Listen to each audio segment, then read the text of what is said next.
আজকের পুরো ভিডিওটা দেখে আপনারা বলবেন যে আমার দোষটা আসলে কোথায়। বাবা মার অনেক আদরের মেয়ে আমি। ভালো ঘর থেকে বাবা মা আমাকে বিয়ে দিয়ে দিল। আমরা ছিলাম 3 ভাই বোন।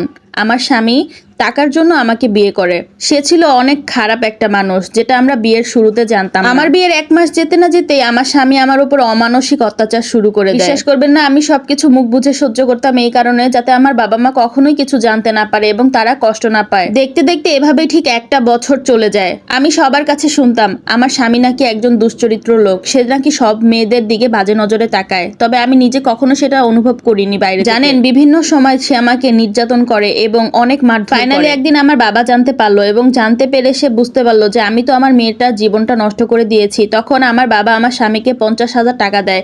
কিছুদিন পর আমার পেটে বাচ্চা আসে। তবে এতে আমার পাষাণ স্বামী একদমই খুশি হয় না। অন্য আরেকটা মেয়ের সাথে পরকীয়া করে আমাকেই ডিভোর্স দিয়ে দেয়। তখন আমি 3 মাসের অন্তঃসত্ত্বা ছিলাম। আমি বাবার বাড়ি এসে পড়ি। আমার একটা ফুটফুটে মেয়ে সন্তান। আমি আমার মেয়েকে আঁকড়ে ধরে আমার জীবনটা সাজাতে চেয়েছিলাম, কিন্তু আমার বড় ভাই এবং ভাইয়ের বউ আমাকে একদমই দেখতে পারতো না।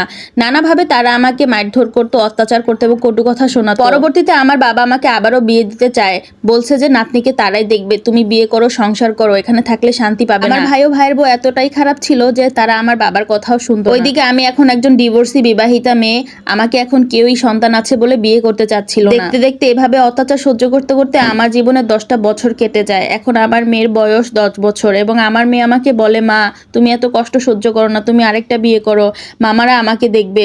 এর মধ্যে আমার যে একটা সন্তান আছে এটা না জানিয়ে আমার বড় ভাই আমাকে এক জায়গায় বিয়ে দিয়ে দিল। আমি অনেক বলতে চাইছিলাম, কিন্তু আমার ভাই আমাকে কড়া গলায় নিষেধ করে দিয়েছে। কিছুদিন তো ভালোই কাটলো। যখন আমার একটা সন্তান আছে তারা জানতে পারলো, তখন আবার আমাকে তারা বাসায় পাঠিয়ে দিল। কষ্টের ব্যাপার কি জানেন, এত কিছুর পরে আমার ভাইয়েরা সেই আমাকে নির্যাতন এবং কথা শোনানো শুরু করে দিল। বাবা জীবিত ছিলেন এই কারণে বাবার বাড়িতে কিছুদিন ঠাঁই ঠিকই পেয়েছিলাম, কিন্তু পরবর্তীতে এক সময় আল্লাহ পাক আমার বাবাকে জান্নাতে নিয়ে গেল। এখন আমার এই বাসায় তো আর ঠাঁই নাই। বের হয়ে গিয়েছি আমার মেয়েকে নিয়ে কোনো নতুন এক গন্তব্যে, কোনো নতুন এক ঠিকানায়। আমার মেয়েকে আমি পরের বাড়িতে কাজ করে হলেও এখন খাওয়াচ্ছি এবং আমরা দুজনে আলহামদুলিল্লাহ ভালোই আছি, কিন্তু সামনের জীবনগুলো যে কেমন যাবে সেটাও আমার অনিশ্চিত। তবু আমাকে বেঁচে থাকতে হবে আমার মেয়েটার মুখের দিকে তাকিয়ে।